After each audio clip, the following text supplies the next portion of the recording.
Êxodo capítulo 13.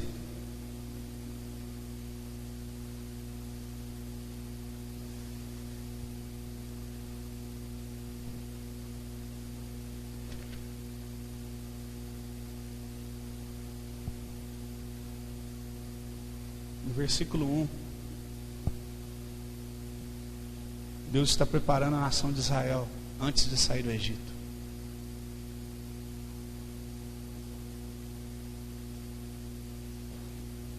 Tanto para aqueles que estão lendo a Bíblia, tanto para aqueles que estão acompanhando a novela.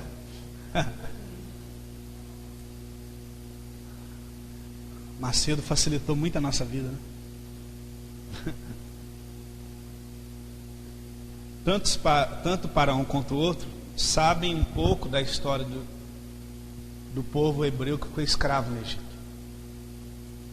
E lembram das 10 pragas, que foram 10 avisos que Deus deu para o Egito. E a última praga foi que todo primogênito egípcio iria morrer. Deus iria ferir com morte. Então Deus deu uma ordem para o povo hebreu, que eles pegassem um cordeiro. Cordeiro é um animal puro ou impuro? Depois você lê Levítico capítulo 11 inteiro. É um animal puro. Por que a quantidade de animais puros tinha que ser maior na arca?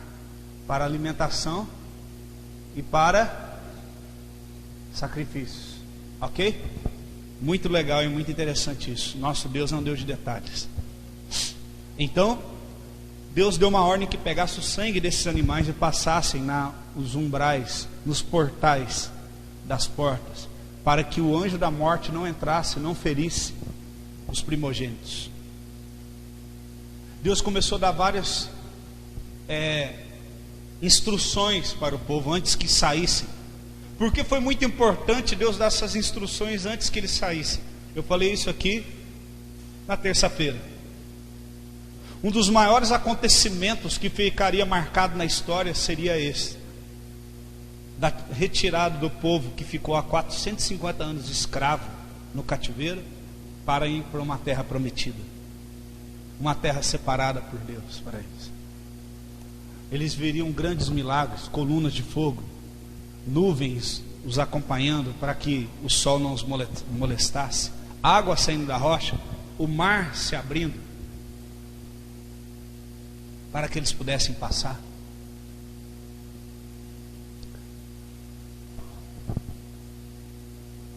Só que se Deus não deixasse uma instrução direta para o povo de guardar tudo quanto ele estava instruindo, por mais que ele pudesse fazer coisas grandiosas, aquilo com o tempo ia perder o seu valor e as pessoas não lembrariam mais. Você já viu pessoas que já foram profundamente tocadas por Deus, avivadas, e elas, por deixar de testemunhar isso, deixar de conservar isso, aquilo perdeu o efeito para ela, perdeu o valor. Então, algo que Deus introduziu no meio do povo de Israel é que cada coisa que ele fizesse em uma geração, aquela geração fosse responsável para transmitir isso para a próxima geração. Então, quando o povo estava ainda no cativeiro, e aquele povo ficou por mais de 400 anos no cativeiro, 450 anos, mais de 450 anos, né, Adriano? No cativeiro. Eu acredito que aquela primeira geração que se tornou escrava falava para os seus filhos que nasceram no cativeiro: haverá um libertador, e ele vai nos libertar do Egito e nos levar para uma terra prometida. Depois do dilúvio, a Bíblia fala que o homem viveria quantos anos? Vamos ver se nós lembramos. 120. Se eles ficaram mais de 400 anos, por volta de 450 anos no exílio, quantas gerações viveram dentro do exílio? 4 gerações. 4 vezes 120 dá 480. Calculando que algumas pessoas já haviam nascido antes, já tinham uma idade mais avançada quando foram presos e levados para lá. 4 gerações. Ok? Quantos concordam com isso? Quantos estão entendendo o raciocínio? 4 gerações. Então aquela geração que foi presa, para a próxima geração, o quê? Não se desanime, não tenha bom ânimo. Deus irá nos libertar. Deus enviará o seu libertador. Nós vamos para uma terra prometida. E então aqueles mais velhos morreram, e aqueles que receberam dos seus pais passavam para os mais novos agora. Olha, nós estamos sendo humilhados aqui, nós estamos sendo açoitados aqui, mas nós um dia seremos libertos. Haverá um libertador que Deus vai enviar. Então a segunda geração passou para a terceira, e a terceira para a quarta. E Deus só cumpriu a sua promessa na quarta geração. E para alguns que estavam ainda terminando ali da terceira geração. Quantos estão entendendo o que eu estou falando aí? Então você veja que o método de Deus para manter vivo o relacionamento dele com as pessoas é o quê? De que uma geração que viu grandes coisas de Deus, que viu milagres, que viu coisas grandes, que ela transmita isso para uma próxima geração. Quantos estão entendendo o raciocínio? Aí Deus ele vai libertar o povo do Egito, e sempre fala isso na Bíblia, que Deus libertou o povo do Egito com mão, o quê? Vamos ver se você lembra. Com mão forte, repito, mão forte. Deus ele libertou o povo com mão forte. E Deus sabia que ia fazer coisas grandiosas. Mas Deus sabia que mais importante do que isso é que ficasse muito implícito na mente daquela geração que estava sendo liberta, que eles deveriam guardar todos esses mandamentos, para que novamente não viessem a pecar e se tornar escravos de novo, e para que também outras gerações soubessem que ele um dia cumpriu a sua promessa, que ele um dia libertou o povo. Senão Deus não teria crédito. Quantos estão entendendo? Quantos estão entendendo? Sim ou não? Por que eu acredito que Deus é verdadeiro, entre tantas coisas? Porque tudo que foi profetizado no Velho Testamento, a gente viu se cumprir.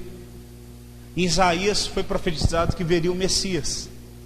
Passou mais de 450 anos, quem que veio? Messias. Então como que um homem que viveu 450 anos atrás poderia saber de algo que iria acontecer? Porque Deus revelou para o profeta. Ok? Como é que eu sei que Jesus um dia vai voltar? A Bíblia fala que ele vai voltar. Já se passou mais de 2000 anos que ele morreu e ressuscitou. Eu sei que ele vai voltar da mesma forma que todas as outras coisas que ele disse, ele cumpriu. Quem entendeu? Então, o método mais forte, eu repito de novo, que Deus deixou é que uma geração seja responsável de passar para outra geração aquilo que ela viu e ouviu falar de Deus na vida dela. Quem entendeu? Ok? Então Deus fala aqui em Êxodo 13. Então falou o Senhor a Moisés dizendo: santifica todo primogênito, todo o que abrir a madre da sua mãe entre os filhos de Israel, assim de homens como de animais, porque meu é. O que Deus está falando? A partir de agora vocês estão saindo daqui. Saindo daqui, toda criança que nasceu, o primeiro, ele vai ser meu. Todo animal que nascer, o primeiro é meu. O primeiro é para mim. Consagra para mim. Separa para mim. Por que Deus estava fazendo isso? Só como um ato religioso? Não. Deus estava fazendo isso para que todo primogênito que nascesse, ele fosse responsável de fazer o quê? Ter uma vida de consagração, de oração, de pegar os mandamentos de Deus e fazer o quê? Passar para próximo. Que eles vivessem exclusivamente para isso. E os animais separados ali para quê? Oferta, para santificação, para consagração. Quantos entenderam? Amém? Glória a Deus. E disse Moisés ao povo: lembrai-vos desse dia. Repita bem alto. Pode ler o resto, todo mundo junto. Lembrai-vos, começa.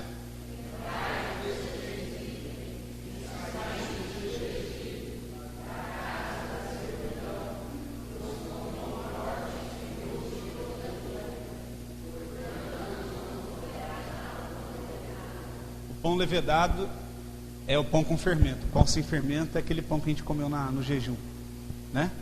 Então ele está falando o quê? Lembra desse dia. Não esqueçam desse dia. Continuem falando de geração em geração para outras pessoas do que Deus fez, que Deus tirou vocês. Ok? Amém? Glória a Deus. Versículo de número 8.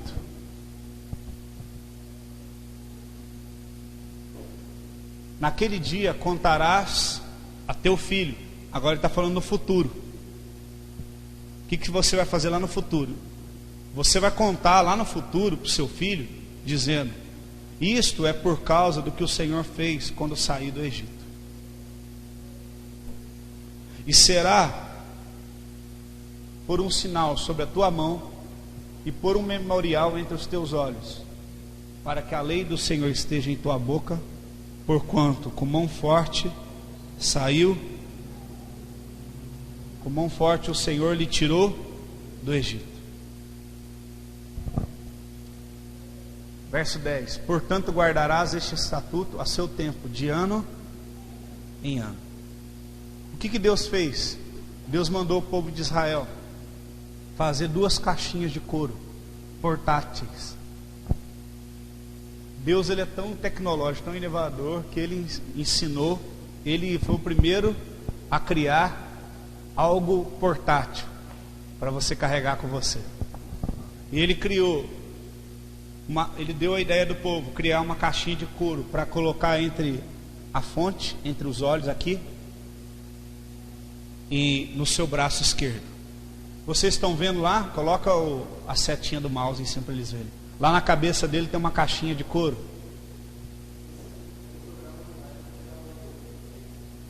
Ok. Estão vendo aqui no braço dele esquerdo amarrado uma caixinha também de couro, quadradinha.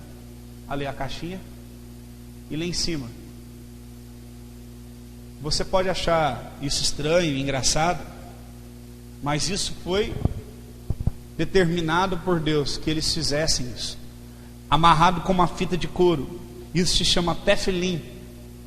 Dentro do tefilim se encontra 4 trechos da Bíblia. Êxodo capítulo 13, que é o que nós acabamos de ler. Ok? Do versículo 1 ao 10 e do 11 ao 16. Deuteronômio capítulo 6, versículos do 4 ao 9. E do capítulo 11, do versículo 13 ao 21. Então todo judeu, até nos dias de hoje, eles usam esses tefilins. Por que eles usam esses tefilins? Deus acabou de falar no versículo 9 de Êxodo 13, 9. Coloca de novo, Daniel, por favor. Êxodo 13, 9. E você terá um sinal sobre a tua mão e um memorial entre os teus olhos, para que a lei do Senhor esteja em tua boca, porquanto com mão forte o Senhor te tirou do Egito. Para que eles tivessem como memorial, e eles estivessem sempre falando aos outros: olha, Deus nos tirou. Passando isso para outra geração, eles teriam então esse tefilim amarrado à mão esquerda e amarrado na testa direita. Você vê lá uma criança utilizando o tefilim. Uma criança nessa idade, esse menino, que deve ter uns 14, 15 anos de idade, pela aparência dele. Isso aqui é a Torá, é a Bíblia do judeu. A Bíblia do judeu são os 5 primeiros livros da Bíblia, escritos por Moisés. É isso aqui que está na minha mão, exatamente isso. Aquele menino ali, para estar ali naquela condição que ele está, ele sabe isso aqui de cor. De cor. Então ele fica diante de vários rabinos, e o rabino vira e fala para ele: o que está escrito em tal lugar assim, assim, assim? Ele tem que virar e falar de cor. Está escrito isso, isso, isso, isso, isso, sem errar. E ele é sabatinado. Sabe o que é sabatina? Ele é colocado numa prova oral. E eles vão falando e ele vai tendo que responder oralmente tudo que está lá. O que a Torá fala sobre tal tipo de assunto? Aonde está escrito, o que fala? Aí tem que falar: em tal lugar, no capítulo tal, no livro tal, fala isso, isso, isso, isso, isso. No final dessa sabatina, se ele for aprovado, ele é considerado um homem. E ele participa então das reuniões oficiais. Ele participa dos cultos. Por que que só depois, veja só, eu não sei se vocês estão acompanhando o raciocínio. Eu estou falando meio devagar assim, porque eu passei mal esses 2 dias. Olha lá. Mas é muito importante. Por que que só depois que ele consegue decorar tudo isso aqui, falar de cor, que ele é considerado um homem? Porque um homem, ele exerce influência na sociedade. Para ele participar de rituais, de ritos, de reuniões, ele precisa exercer influência. E que tipo de influência eles precisam ter? Que tipo de influência eles querem que essas crianças tenham? A palavra de Deus. Agora eu te pergunto, qual é a diferença de um menino judeu para os nossos filhos? A educação que eles recebem, só isso. Quantos entenderam? Porque nem você mesmo já teve a curiosidade de ler a Bíblia. Você serve a Deus, você fala que entregou seus caminhos a Ele, mas você não teve interesse até hoje de ler a Bíblia inteira. O Adriano já entregou plano de leitura anual aqui na igreja. Eu duvido que quem está aqui continua fazendo o plano de leitura. Que mais da metade das pessoas que estão aqui, ou metade das pessoas estão fazendo o plano de leitura e estão lendo a Bíblia inteira. Então você veja que nós cometemos vários erros em querer servir a Deus. Por quê? Porque aquilo que é mais importante nós estamos deixando de lado. O que eu falei aqui? O que é mais importante para Deus? Pegar e que nós possamos passar para a outra geração detalhes. Você vê desde o dia de Noé, Deus falou: quero a arca dessa medida, eu quero que você leve tantos animais, eu quero que você faça desse jeito. E por que tinha que ser tão detalhado assim? Porque tinha um propósito. Era para um fim, para um propósito. E agora ele pega a nação de Israel e fala: consagra os primeiros filhos, faz assim, faz exatamente do jeito que eu estou falando. E nós pegamos a Bíblia aqui na igreja e falamos exatamente o que Deus quer de você. Mas a dificuldade é que você não consegue fazer exatamente o que Deus está pedindo. Você não ora, você não lê Bíblia. Quantos estão entendendo?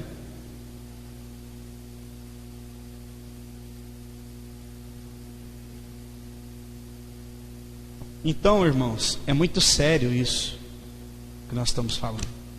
Porque nós podemos ficar fora do reino dos céus por conta de alguns detalhes. Por não conhecer a palavra de Deus. A Bíblia fala: o meu povo sofre por falta de conhecimento. Conhecimento da palavra. Olha lá, Adriano. Aqui, ó. Olha lá, na mão do Adriano. Diego, você está querendo judaizar a igreja? Não, de forma alguma. Mas eu quero pegar o que tem de bom na cultura deles e nós como igreja introduzirmos isso. São pessoas aplicadas. É isso que eu estou querendo dizer. Amém? Que nós devemos nos aplicar a Deus. Volta aquela imagem, a primeira imagem, ou da criança, pode ser da criança, com a fita amarrada. Olha lá, um senhor e um jovem. O que o senhor está passando para o jovem? O que ele está passando? Qual é a maior herança que o seu filho pode receber? E hoje em dia o que as pessoas têm feito? Trabalhado para deixar os filhos pobres, porque a única coisa que você vai deixar para o seu filho é dinheiro. Seu filho vai ser pobre se ele tiver só dinheiro. Porque o que faz um homem próspero e rico são as bênçãos do Senhor. É a palavra de Deus. Se dinheiro fosse a solução de todos os problemas, filho de rico não ia preso, filho de rico não cometia crime, filho de rico não usava droga. Quantos concordam comigo? Você não iria nos países mais ricos do mundo e não veria sexo, prostituição, uso de drogas totalmente desoberbado. Você não chegaria no Japão e iria ver o maior índice de suicídio entre jovens no mundo inteiro é em Tóquio, onde todo mundo é rico. Quantos estão entendendo o que eu estou falando? E eu estou constantemente, como João Batista, incomodando vocês. Incomodando colocando, como é que chama aquele negócio que fica ali naquele papel ali? As tarraxas nas cadeiras de vocês aí. Eu sei que eu incomodo. Não é bom incomodar. Eu não gostaria de ser rejeitado por isso, mas foi o que Deus me chamou para fazer. E eu tenho que obedecer. Então, quando você vê Êxodo 13 falando sobre isso, sobre anunciarmos a nossos filhos, guardarmos os mandamentos de ano em ano, passando isso para os nossos filhos. Uma das armas mais potentes que Satanás tem usado nesses dias é atacando a igreja e a família. Por quê? Porque a família e a igreja são dois órgãos vivos que fazem exatamente o que Deus usa como principal arma, que é o que? Dar continuidade de algo que um dia você recebeu de alguém. Então, na família você aprende com seu pai e com a sua mãe aquilo que seu pai e com sua mãe aprendeu com seus avós. Então, se Deus entra na família, ele já pega um método que é um método da família e insere a palavra dele. Então ele alcança todas as famílias da terra, todas as pessoas. Mas se Satanás então conseguir entrar na família e na igreja, porque a igreja faz o quê? A igreja deveria fazer o quê? Não mudar a palavra, como algumas fazem, ficar inventando campanha disso, campanha daquilo, coisas totalmente sem sentido, mas ficar ensinando a palavra, igual eu aqui.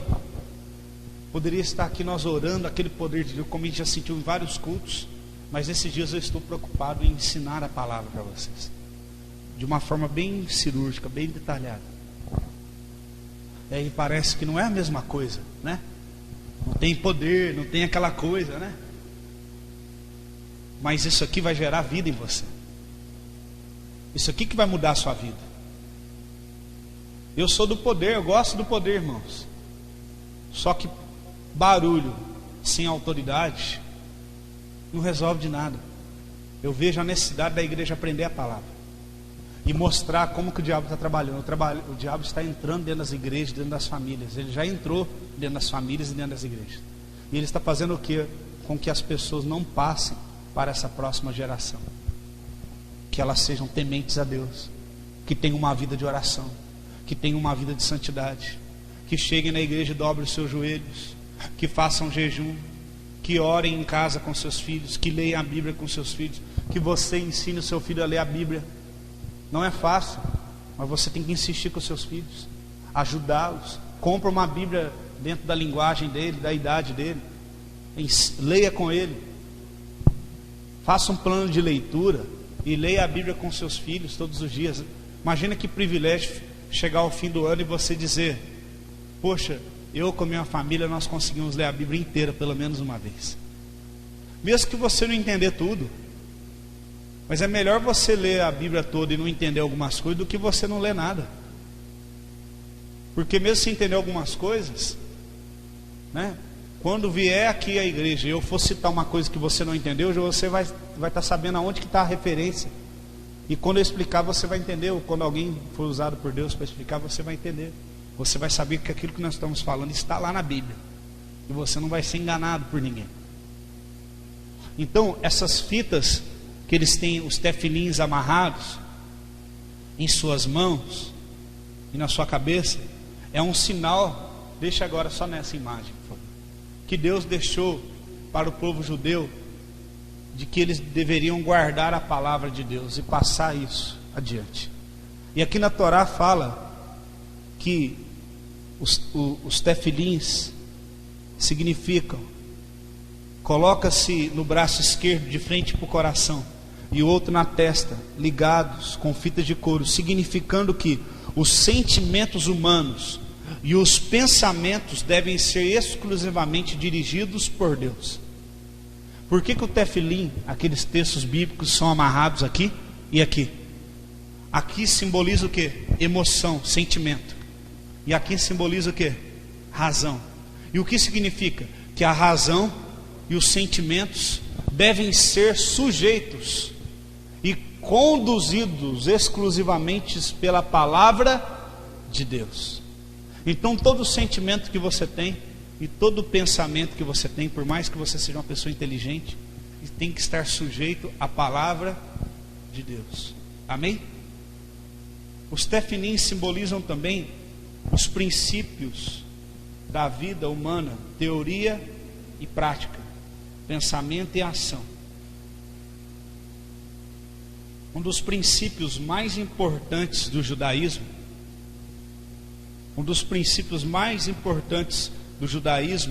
é teoria e prática. O que isso significa? Aquilo que eles aprendem na teoria, na Bíblia, eles colocam em prática na vida deles. Amém? Por que eles guardam esses mandamentos e passam? Para que esses mandamentos sejam praticados. Por exemplo, nós vemos numa geração que o filho chegava no pai e na mãe e falava o quê? Benção, pai, benção, mãe. Não está escrito propriamente na Bíblia, vai até teu pai e peça bênção. Mas nos 10 mandamentos está escrito o quê? Honra o teu pai e a tua mãe, para que te prolongue os teus dias sobre a terra e para que tudo te vá bem. Se eu pedir para os irmãos aqui falarem os 10 mandamentos para mim, eu vou passar vergonha. Eu tenho certeza que vai ter gente que não vai saber falar os 10 mandamentos. Por que você não sabe falar os 10 mandamentos? Porque você é uma pessoa ruim? Não é isso que eu estou querendo dizer, não. Que você não ama a Deus? Não. Simplesmente porque você se contaminou um pouco com essa cultura que nós estamos vivendo. E isso não é tão importante. Você sabe tudo, tecnologia, o celular da última geração, mas você não sabe os 10 mandamentos. Entendeu o que eu estou falando? Você não sabe o mais importante. Quando eu era criança eu sabia já os 10 mandamentos. E aí, nos 10 mandamentos, tem um mandamento que é esse: honra o teu pai e tua mãe, para que prolongue os seus dias sobre a terra. Aí as pessoas de hoje em dia vai para a academia, faz ginástica, toma suco detox, toma isso, toma aquilo outro, mas não honra o pai e a mãe. Sabe o que vai acontecer? Vai morrer cedo, porque o mais importante não está fazendo. Para que se prolongue os seus dias, o que você precisa fazer? Honra teu pai e a tua mãe. Primeira coisa, o que é honrar? A maneira como você se dirige ao seu pai e sua mãe. Bom dia, benção pai, benção mãe.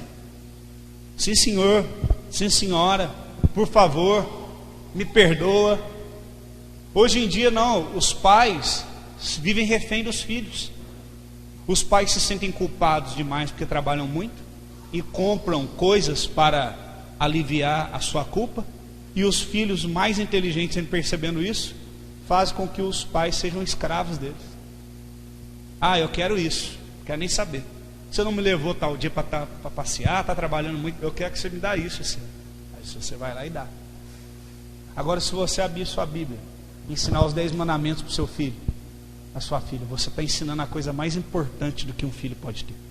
Porque para um filho ter saúde, por mais que ele faz academia, come as coisas corretas, ele ser um filho que honra o seu pai e sua mãe. Mas o meu filho está estudando demais, ele está fazendo vários cursos profissionalizantes, já aprendeu inglês, já aprendeu isso. No mercado não tem para ninguém, não vai conseguir o melhor emprego. E para que tudo te vá bem. Você quer ser uma pessoa bem sucedida na vida? Honra o teu pai e sua mãe. A Bíblia não mudou. Passa isso de geração em geração. Obedeça os seus pais. Estou dando um exemplo só. Quantos entenderam? Agora, hoje em dia, a criança pode fazer o que quiser. Vocês viram o vídeo do menino que quebrou tudo lá na escola? Ninguém podia fazer nada. Você viu que a diretora foi afastada do cargo? Então, se ela põe a mão nele, ela está errada. Se ela filma ele fazendo as coisas, ela está errada. De qualquer jeito, está errado. Por quê? Porque esse sistema diabólico que entrou no nosso país, está lá no governo, dá poder a pessoas que não têm condição de ter poder. Uma criança não tem poder, ela não tem condição de ter poder de tomar uma decisão. Ela precisa se sujeitar, ela precisa obedecer. Eu lembro quando a minha professora falava assim: eu vou chamar sua mãe aqui, eu já me borrava todo. Eu respeitava minha professora. Agora hoje em dia ninguém respeita a professora mais. Por quê? Como eu estou falando, essa cultura entrou nas igrejas, nas escolas, na TV.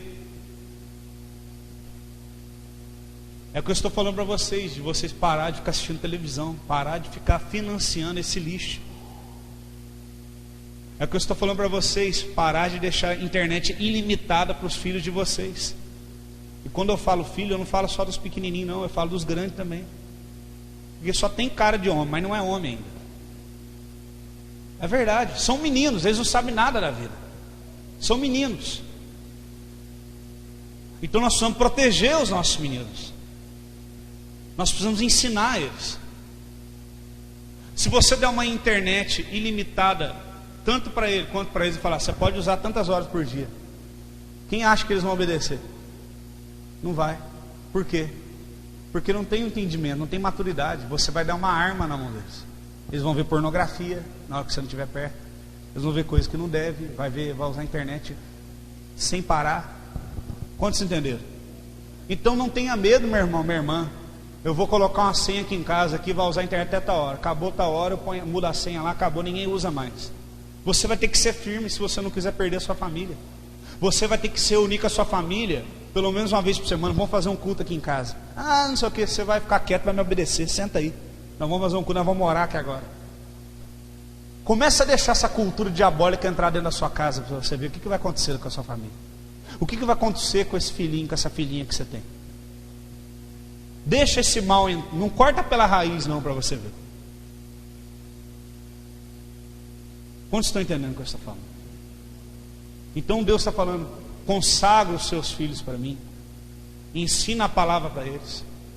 Você acha que um soldado desse, uma criança daquela, está preocupado com o que os outros vão pensar deles? Por que os amiguinhos não estão vendo aí de Nike, com uma blusa de marca? Eles não estão nem preocupados não, eles têm personalidade, eles querem agradar o Deus deles. Por isso Israel é a nação mais sábia, mais próspera. Por isso que todo mundo quer Israel. Porque o segredo de Israel é o quê? Guardou o mandamento de Deus. Quando eles tiverem ainda reconhecido o Messias, aí que vai ser uma bênção por completo. Quantos estão entendendo o que eu estou falando? Nós precisamos pegar esse exemplo. Nós precisamos ser disciplinados. Nós precisamos desejar a palavra de Deus. Eu conheço gente que já leu todo tipo de livro. Encontro com Deus na cabana, encontro com Deus fora da cabana, encontro com Deus não sei na onde, encontro com Deus em todo lugar, mas nunca leu a Bíblia.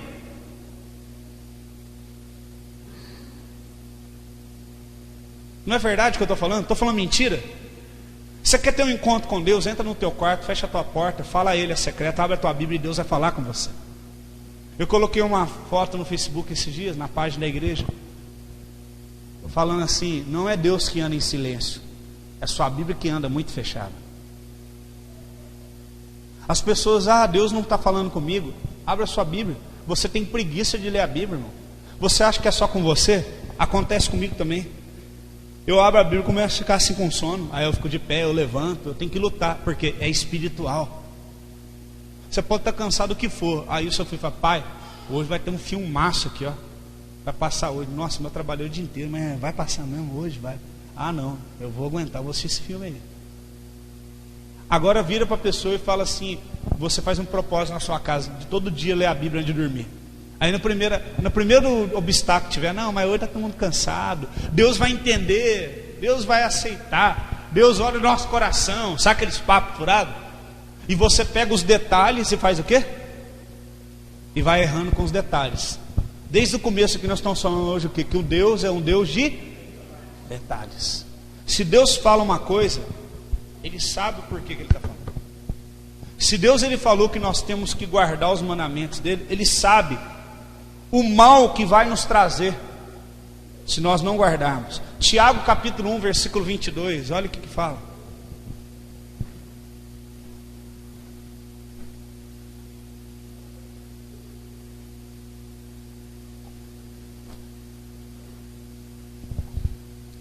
E sede cumpridores da palavra, e não somente ouvintes, enganando-vos a vocês mesmos. Sabe a pessoa que vai na escola, ela não presta atenção na aula, Porque ela entende que o objetivo dela é passar de ano. Ela entende que o objetivo dela é ter um certificado de que ela passou de ano. Porque ela precisa daquele certificado para falar: pai, terminei a escola, passei de ano. Então ela não presta atenção na aula e no dia da prova ela cola. Aquela pessoa está enganando a si mesma. Por quê? Ela se privou de um conhecimento que foi dado a ela ali e ela não quis. Porque o objetivo dela simplesmente é chegar com um papel e falar assim: passei de ano. Só que aquele papel que está escrito assim, fulano de tal passou de ano, não aprova se realmente você obteve o conhecimento ou não. Quantos estão entendendo? Não aprova que de fato você obteve o conhecimento ou não. E aí um dia você vai chegar numa entrevista de emprego, ou numa prova de vestibular, ou num teste de cálculo que você precisa fazer, num teste prático para entrar no emprego, e você não vai passar. Sabe por quê? Que você tem lá que você passou de ano, mas você não adquiriu o conhecimento. E vai estar escrito lá: requisitos para a vaga, 2º grau completo, lá. Aí você vai lá, a pessoa fala: não, você está apto para concorrer à vaga, você tem o 2º grau completo, você tem o curso tal. Aí você vai fazer um teste, você não passa. Mas como você tinha os requisitos para a vaga e não passou? Porque você tinha os requisitos, mas não tinha o conhecimento necessário exigido naqueles requisitos. Quantos entenderam? A mesma coisa Deus está falando aqui. Se você não cumprir o que está na palavra e ser só ouvinte dela, você está enganando a você mesmo. Porque você está perdendo o seu tempo, porque você não vai trazer mudança para a sua vida nenhuma, porque você não é praticante dessa palavra. E a única coisa que pode mudar a sua vida é a palavra de Deus. Deus é tão misericordioso que esse estudo eu comecei a dar terça-feira no discipulado, e vou dar continuidade na outra terça-feira, mas hoje Deus mandou eu repetir, porque muitos estavam lá no curso de membresia. Amém? Lá em Provérbios capítulo 7 diz assim, nós vamos ler uns 4 versículos e depois nós já vamos estar encerrando. Provérbios 7 diz: filho meu, guarda as minhas palavras e entesoura contigo os meus mandamentos. Pode colocar NVI, por favor. Meu filho, obedeça as minhas palavras e no íntimo guarde os meus mandamentos. Quantos estão entendendo? Nós temos que voltar para essa geração de que se sujeita, de que pega o que é bom da outra geração, que pega o que está sendo aprendido na igreja e coloca em prática, que não tenha vergonha de orar em casa, que não tenha vergonha de fazer culto doméstico, que não tenha vergonha de pegar a Bíblia e ler com seus filhos. Nós temos que imitar o que Deus pediu para que a nação de Israel fizesse. A arma principal de Deus é o quê? Passa para a próxima geração. E a arma principal que Satanás está fazendo é o quê?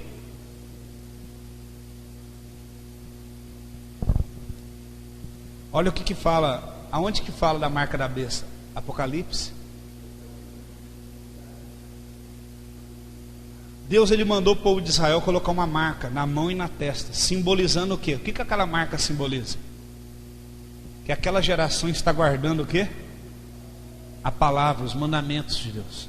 E ela vai ser responsável por passar para a próxima geração. Olha a arma que Satanás iria usar nos últimos dias. Lá no livro de Apocalipse, eu não lembro o capítulo agora. Quem achar primeiro vai me pagar uma pizza.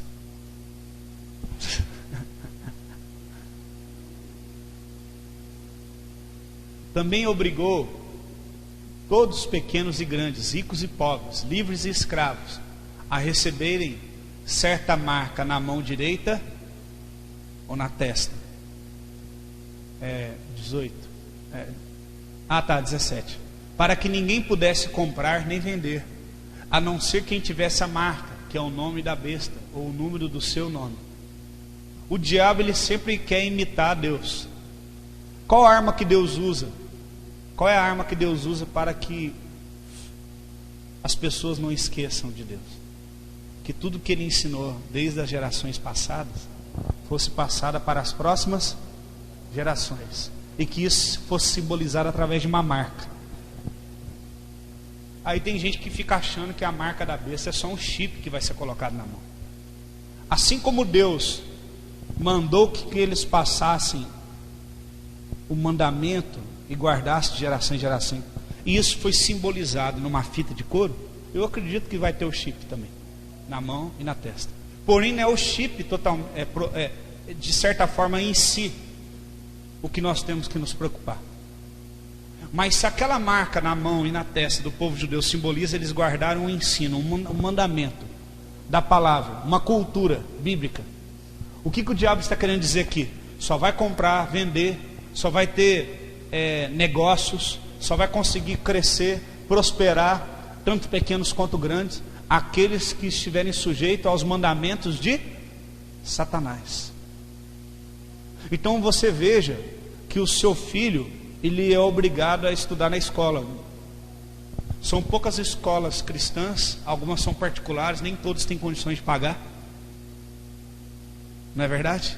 E a maioria das escolas estão se tornando em tempo integral.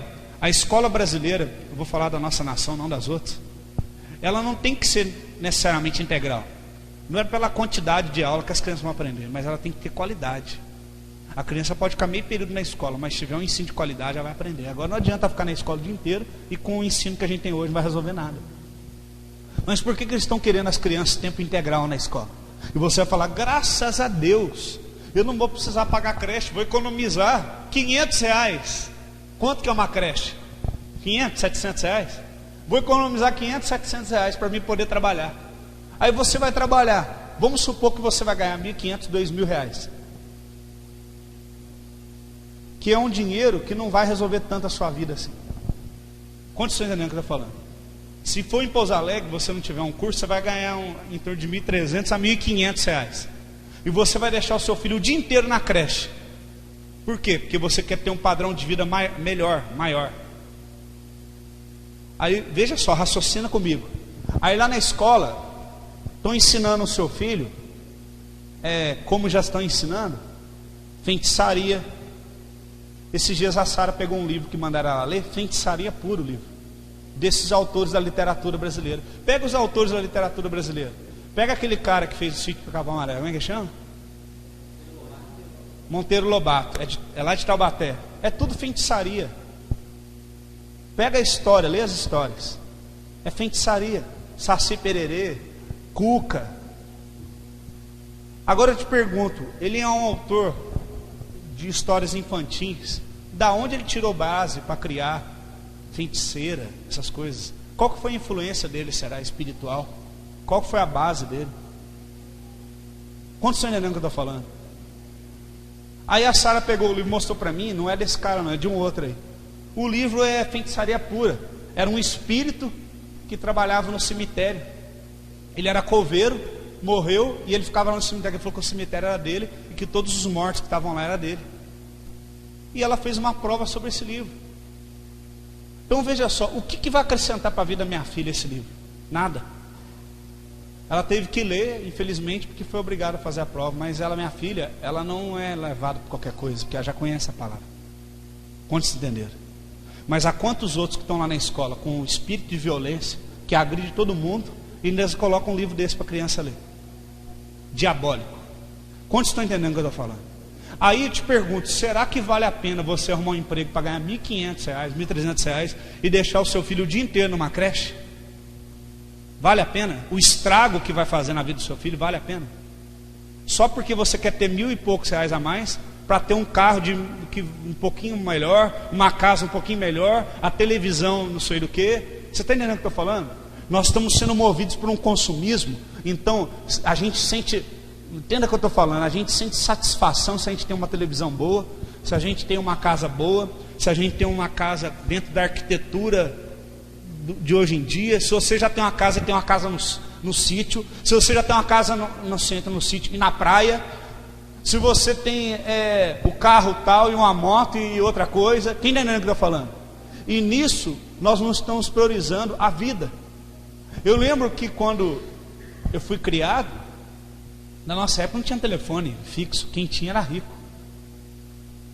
Eu lembro do cheiro do quintal, quando minha mãe pegava a panela e jogava água assim, para tirar a poeira, para a gente poder no terrão brincar. Eu lembro do cheiro, da saudade, da vontade de chorar. Eu lembro a gente pegando um pedaço de pau, fazendo barraquinha, cabana, brincando. Nós éramos felizes com coisas simples. Hoje nós somos escravos. Escravo da ganância, da nossa ambição. E aqui está falando que nos últimos dias Satanás ia fazer isso. Desde os pequenos, não estou falando só de grandes empresários, de pessoas ricas, está falando desde os pequenos até os grandes. Só poderão fazer negócios, só poderão comprar, vender se tiver a marca. Não é o chip só propriamente dito, não. Hoje em dia muitas pessoas só conseguem emprego se tiver isso, aquele curso, aquele outro curso, aquele curso não sei do que, lá. Então a pessoa trabalha, estuda para conseguir ter um emprego de miséria, para ela poder se esforçar um pouquinho mais para ter uma vida melhor, viajar uma vez por ano. Quem está entendendo o que eu estou falando? Nós somos escravos. Você não é livre, você é um escravo. Criaram um sistema e você está dentro dele. Então só existe uma maneira, em contrapartida, a gente quebrar esse sistema. Qual é? Eu poderia ficar a noite toda falando sobre isso aqui. Tem muita coisa que eu já estudei, que eu sei disso, ele já estudou, a gente sabe. Quando eu estou alertando aqui vocês, muitas coisas vão piorar. Só existe uma coisa. Qual coisa? Você vai ter que tomar decisões na sua vida. Talvez você vai ter que tomar decisões de deixar de ganhar mais dinheiro em algumas ocasiões e cuidar mais da sua família. Deixar de ter aquela casa dos sonhos, aquele carro dos sonhos, aquele quarto dos sonhos para os seus filhos, e dar uma educação dos sonhos para os seus filhos. Dar um quarto mais básico, dar uma TV mais básica, ter um carro mais básico, e dar um ensinamento de primeira. Quantos estão entendendo o que eu estou falando? De certa forma, eu sou privilegiado por ser pastor em tantas coisas, e uma delas é que eu posso participar da vida dos meus filhos. Por eu ter um horário, em contrapartida, eles se sacrificam comigo. É os últimos a sair das igrejas, é os últimos a sair dos congressos que eu ministro, dormindo no banco, dormindo nos lugares. Mas também eu posso estar com eles nas atividades escolares. E você vê claramente a diferença da vida dos meus filhos e dos outros filhos. Por quê? Porque eles têm pai e mãe presente. Quantos estão entendendo o que eu estou falando? Então é muito importante, irmãos, isso que eu estou falando. É de extrema importância. Porque essa será a marca da besta. Eles vão criar uma necessidade tão grande de consumismo, e as pessoas vão ficar tão escravas disso, e quando as pessoas estiverem num nível de escravidão muito alto, eles vão falar: agora só vai poder comprar e vender quem se adequar a isso aqui, ó. Quem não se adequar a isso que ele está pedindo não vai poder mais. E muitas pessoas vão se vender. Por que muitas igrejas já se venderam? Por que muitos pastores já se venderam? Porque eles não conseguem mais viver uma vida simples. As igrejas, até a arquitetura das igrejas antigamente era o quê? Aquele telhado colonial, aquela cruz, era bonitinho, mas uma maneira simples, né? Agora hoje é o quê? Uma arquitetura o quê? De mamon. As igrejas, se você tirar uma foto tirando o altar, parece mais um shopping, uma galeria de shopping, do que uma igreja. Quantos estão entendendo o que eu estou falando? Tudo está mudando muito rápido. Nós precisamos nos arrepender, nós precisamos orar, nós precisamos voltar aos mandamentos da palavra de Deus. Coisas simples. Nós precisamos, enquanto nossos filhos estão conversando com a gente, pode falar, eu estou te ouvindo. Ah, tá bom. Uma marca na mão. Ai, pastor, quando vier o chip, meu querido, você já recebeu a marca do chip já? Aqui dentro tem um chip, ele fica na sua mão e não sai nem um minuto, ó. Você já está com a marca do chip na sua mão direita. Está entendendo o que eu estou falando? Você é escravo disso aqui. Você acorda e você já tem que ligar o seu celular para ver se alguém quer falar com você, se alguém mandou alguma coisa, se alguém curtiu alguma coisa que você postou no dia passado. Porque o sistema já te pegou. Imagina amanhã depois, tiver um apagão tecnológico, ficar todo mundo 3 dias sem celular. Vai ter gente que vai morrer, vai vir na igreja fazer campanha. Pastor, eu preciso de oração. Eu estou sem celular 3 dias, não sei o que eu faço, eu vou morrer. Eu estou falando sério. Tem gente que não aguenta. É verdade ou não é? Sim ou não que eu estou falando?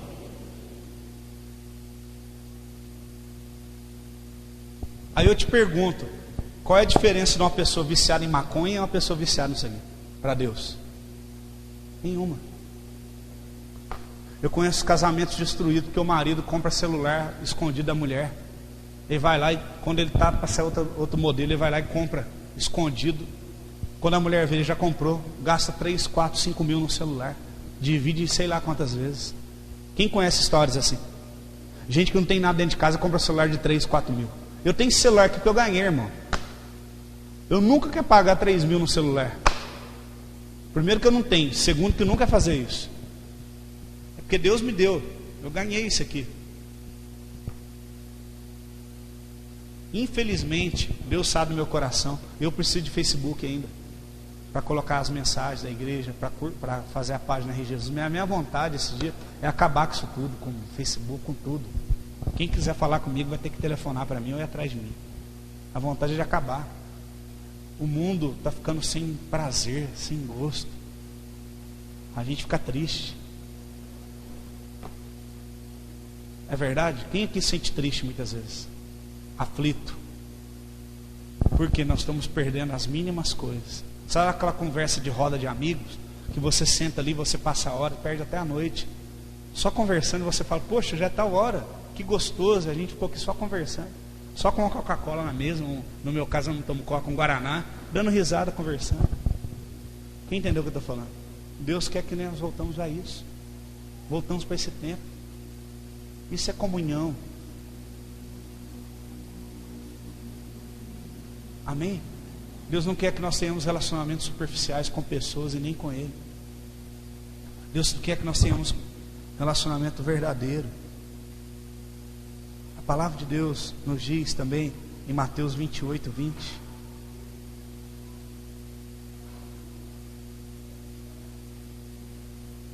Mateus 28, 20. Ensinando-os a obedecer a tudo o que lhes ordenei.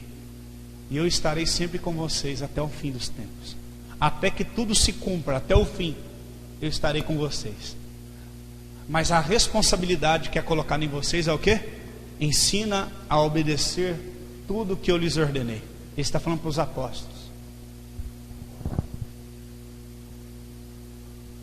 João 14, 21.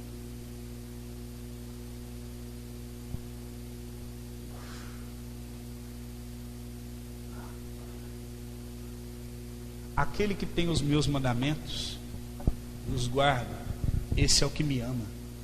E aquele que me ama será amado do meu Pai. Eu o amarei e me manifestarei a Ele. Não é só uma música da Heloísa Rosa, é um texto da Bíblia. Amém? Você que achava que era uma música da Heloísa Rosa, não é, é um versículo da Bíblia. João 15.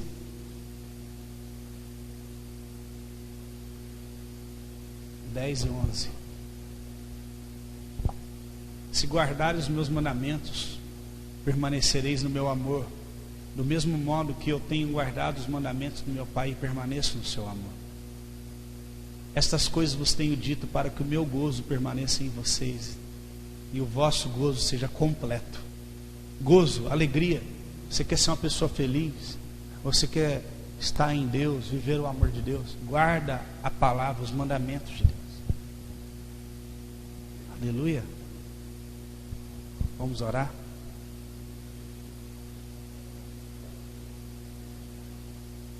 Está, de certa forma, Êxodo 13, ligado a Apocalipse 13, né? Também, Apocalipse 13. Está, de certa forma, interligado os dois. De que deixa muito claro a arma que Satanás está usando nesses dias. é justamente essa: de passar adiante, reproduzir maus ensinos, maus comportamentos, reproduzir uma geração indisciplinada, que não tem temor a Deus, que não deseja aprender a palavra de Deus. Então, em contrapartida, como nós podemos quebrar isso? Nos voltando para a palavra de Deus, tendo mais cultos como esse, de palavra, de ensino. Por isso, o meu desejo é que toda terça-feira você esteja aqui, aprendendo, para que você não seja enganado ou enganado, que você esteja aqui crescendo na palavra. Aleluia. Senhor, nós oramos em Teu nome, te louvamos e te bendizemos por esse dia, pela Tua palavra, pelo que aprendemos, que o Senhor é um Deus de detalhes, que nos ensina a guardar cada detalhe, que nos ensina a guardar tudo quanto é importante. Tudo quanto o Senhor pediu que nós fizéssemos é importante fazer cada tópico, cumprirmos cada pedido do Senhor. Senhor, nós oramos para a Tua igreja e pedimos, Senhor, faz uma igreja forte, faz uma igreja que cumpre os Teus mandamentos, que guarda, ensina aos pais a educar os filhos na palavra de Deus. Ensina, Senhor, os filhos a honrarem os seus pais. Deus, guarda as famílias, guarda os lares. Nós abençoamos em nome de Jesus. Que nós possamos guardar os mandamentos do Senhor, não só sermos ouvintes, mas praticantes. Em nome de Jesus, que o amor do nosso Deus, a graça do nosso Senhor e Salvador Jesus Cristo e a consolação do Espírito Santo esteja com toda a igreja. Amém?